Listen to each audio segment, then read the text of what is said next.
کہ جو اردو کے سٹارز تھے وہ اردو فلموں میں کام کرتے تھے اور جو پنجابی کے تھے وہ پنجابی میں کرتے تھے.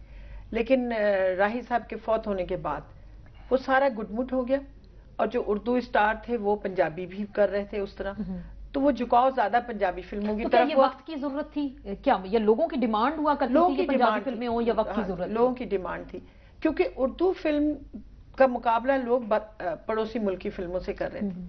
اب کہاں ان کی فلم کا ایک گانا وہ جتنی اماؤنٹ میں بناتے ہیں, ایک پکچرائز کرتے ہیں, اس اماؤنٹ میں ہماری پوری فلم بنتی ہے, تو مقابلہ تو ہو ہی نہیں سکتا تھا.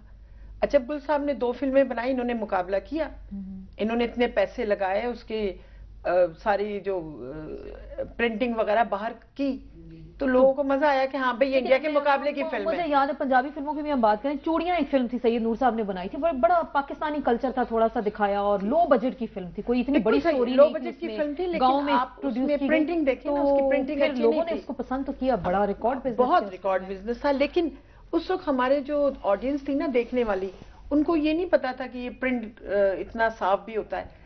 جب نئی ٹیکنالوجی آ گئی اور لوگوں نے انڈین فلموں کو جب دیکھا اسکرین پہ کہ وہ اتنی صاف ستھری, کلرز اتنے شارپ اور ہر چیز, پھر جب ہماری فلمیں لگیں تو وہ تو 20 سال پرانی فلمیں نظر آئے. موضوع بھی بدل گئے, موضوع بھی بدل گئے سارے. مطلب ان کی فلموں کے موضوع بہت ایڈوانس تھے. ہمارا معاشرہ ابھی بھی ان چیزوں کو قبول نہیں کرے گا. لیکن کیا ولگیرٹی ایڈوانس میں آتی, آپ کیا اس کو یہ کہنا چاہیے کہ وہ زیادہ ایڈوانس میں معافی کے ساتھ میں میڈم جی کی بات کاٹ رہا ہوں, ہندوستان بھی کوئی اتنی اچھی فلم نہیں بنا رہا, اگر اتفاق کرے میرے ساتھ, بالکل نہیں بنا رہا. آج آپ سوئچ کریں تو وجہ کیا, لوگ نیوڈٹی ہے, شارٹ گلیمر ہے, ٹھیک ہے, وہ ساری چیزیں, اور ہم تھوڑے انڈینائز ہو گئے ہوئے ہیں, تھوڑے سے ہم کمپلیکسڈ ہیں. ہم لوگوں کو فوراً فیور ہو جاتا ہے کہ جی وہ فلاں چیز جو ہے نا باہر سے آئی ہے. یہ ایک پرابلم ہماری ہے یہاں پہ. اب میں ایک بات بتاتی ہوں, ایک گانا ہے منی بدنام ہوئی. ہاں جی, منی بدنام ہوئی, کے ہر چینل پہ چل رہا ہے. میں حقیقت بات کروں گی, ٹی وی کے ہر چینل پہ دیکھ لیں, ہر اینکر نے اس کو ہے نا کچھ نہ کچھ بنایا ہوا ہے, گانے کی شکل میں یا کوئی ڈائلاگ کی شکل میں, یا اب گفتگو کر رہے ہیں تو وہ اس میں, حالانکہ یہ سب سے پہلے گانا عمر شریف نے ریکارڈ کیا تھا, منا بدنام ہوا. منا بدنام ہو, چلیں اندازہ لگائیں, منی بدنام ہوگی, اور منی کا جو ہر جگہ ذکر بدنام ہو سکتا ہے, وہ سیاست کے حوالے سے ہم ذکر کریں, حکومت کی بات کریں یا فلم کی بات کرتے ہیں. انہوں نے ابھی دونوں کی گفتگو سے مجھے یہ لگا کہ ہمارے یہاں سٹوری پہ کام نہیں کیا جاتا, تھیم پہ کام نہیں کیا جا رہا, اور جو ایک وہ کہا جا رہا ہے کہ انڈین فلم ذرا ولگیرٹی ہے, بیہودہ ہے, تو وہ لوگ اس کو ذرا شوق. دنیا پوری میں کتاب یا علم بیس ہوتا ہے, ناول اٹھاتے ہیں, اس پہ محنتیں کرتے ہیں, بیٹھتے ہیں, اسکرپٹ ہمارے یہاں غائب ہو گیا ہوا ہے. اس کی وجہ یہ ہے کہ آپ دیکھیں نا, خورشید انور مرحوم اور فیض صاحب دونوں سول سروس کا امتحان اکٹھا دیتے ہیں, اور کہتے ہیں کہ ہم شملہ چلے گئے تیاری کرنے کے لیے, اور خورشید انور نے کہا کہ میں تو صبح ریاض کرتا ہوں, تم جو مرضی کرتے رہو, اور رات کو تم جو پڑھو گے مجھے پڑھا دینا. رات کو فیض صاحب نے پڑھاتے تھے, اور خورشید انور مرحوم پورے انڈو پاکستان میں فرسٹ آئے تھے سول سروس کے امتحان میں, اور وہ چھوڑ کے وہ سول یہاں پہ آئے تھے فلم انڈسٹری کے. ٹھیک ہے, فیض جیسے لوگ, جوش ولی عبادی جیسے لوگ, بڑے بڑے لوگ تھے جو کہانی لکھتے تھے, اور بیٹھ کے پڑھے لکھے لوگ. اب مسئلہ سارا یہ ہے کہ یہ صرف فلم انڈسٹری کا المیہ نہیں ہے, یہ پاکستان کے ٹیلی ویژن کا بھی المیہ ہو گیا ہے کہ جو نائی کی دکان پہ کہانی سناتا تھا وہ اب بن گیا کہانی کار, اور جو شادیوں کے اوپر وہ بناتا تھا نا وہ بن گیا ڈائریکٹر. یہ المیہ ہے اس پورے معاشرے کا. اب یہ المیہ کا سوال انہوں نے بڑی اچھی بات کی 70s کے اندر. اب 70 میں جہاں تک اندازہ لگاتا ہوں, سنگیتا صاحبہ اس وقت یقیناً جوان ہوں گی, 70 میں ہم نے ایک فلم بنائی تھی خطرناک, اور اس کے بعد ہم نے بنائی تھی خانزادہ, پھر ہم نے ایک اور بنائی تھی اور زیادہ اس کے ساتھ. ٹھیک ہے, ہم نے ایک ٹرینڈ سے نکلے تھے, ہم نے گھر سے اٹھا کے سینما کو بنا دیا تھا کہ چوراہا, کہ جہاں فیملی نہیں انٹر ہوگی, جہاں وہ لچا لفنگا انٹر ہوگا کہ جو کھڑکی توڑ کے اندر آتا ہے, اور پھر ہم نے سگریٹ بھی پیے گا اور بھنگڑے بھی ڈالے گا وہاں پہ آ کے. ہم نے اوپن کیا تھا تھوڑا سا, اپنے آپ کو اوپن کرنے کی کوشش کی, لیکن بھونڈے طریقے کے ساتھ. میں آپ کو بتاؤں کہ میں نے پچھلے دنوں ایک فلم دیکھی تھی, اب مجھے نام یاد نہیں آ رہا, ہالی ووڈ نے بنائی تھی, پیورلی سیکس کا موضوع تھا, پیورلی سیکس کا, اور اس میں ایک نیوڈ سین نہیں تھا. اتنی شاندار وہ فلم تھی. ایران کی مثال آپ لیں نا, ایران میں انہوں نے حجاب والی ہیروئن رکھی ہے. اس سے پہلے کبھی ایران نے سوچا نہیں تھا کہ ہم نے کبھی دنیا کے کسی میلے میں انعام بھی لیں گے.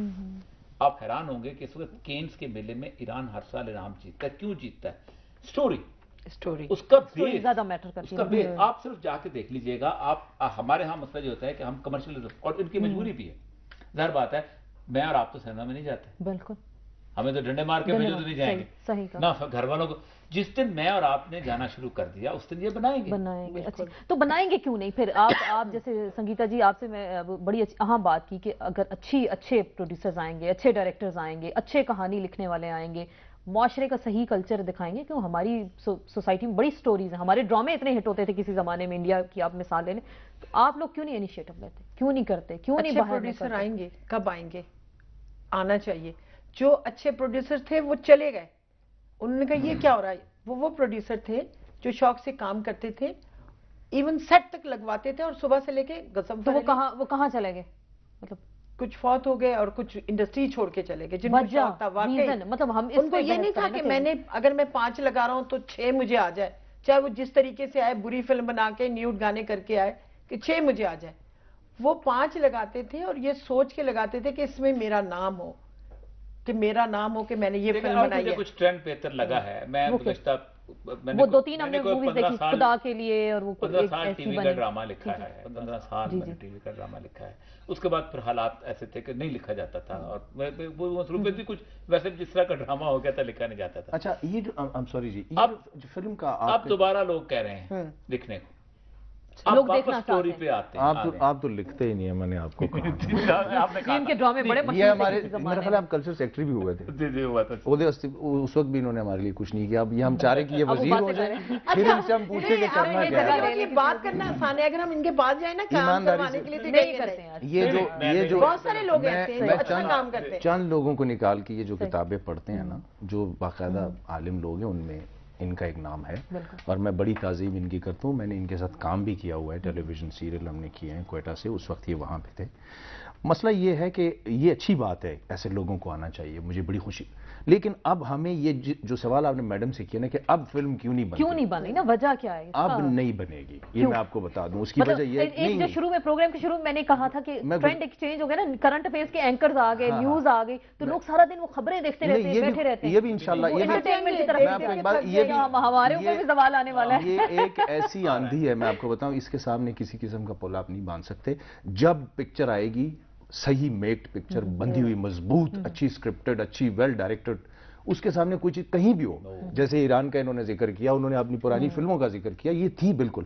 اب یہ ہے کہ ہمیں یہ سارا جتنا سٹرکچر ہے یہ کمپلیٹ آسما جی چینج کرنا پڑے گا. ان سٹوڈیوز کا بس نہیں ہے ہمیں فیڈ کرنا وہ جو ٹیکنیکل فیسلٹیز ہیں جو اس وقت ضرورت ہے، جو لوگ ہم سے چاہتے ہیں، وہ یہ نہیں کر سکتے. ہمیں حکومت اور پرائیویٹ سیکٹر کولیبریشن کر کے ایک سٹوڈیو بنانا ہوگا. جو ہمارا کارپوریٹ سیکٹر کر رہا ہے نا، کہ کہیں بھی انویسٹ کرتا ہے، انڈیا میں بھی کر رہا ہے، یہاں بھی کر رہا ہے، آپ دیکھ لیجئے گا. بلکہ کہیں انڈین ایجنٹ جو ہیں وہ انڈر گراؤنڈ لگے ہوئے ہیں پاکستان کے اندر، انویسٹمنٹ ان کی ہو رہی ہے. یہ بات کی بات ہے. انشاءاللہ اس پہ بھی کبھی کوئی پروگرام ہوگا تو آپ انشاءاللہ بات کریں گے، ہم لوگ ود پروف بات کریں گے. لیکن یہ ہے کہ ہمیں ایک اچھا سالڈ سٹرکچر چاہیے، اور وہ ہمارا حق ہے، ہمارے اس ملک کا حق ہے، حکومت آپ کو ہماری قومی فلم انڈسٹری کا حق ہے.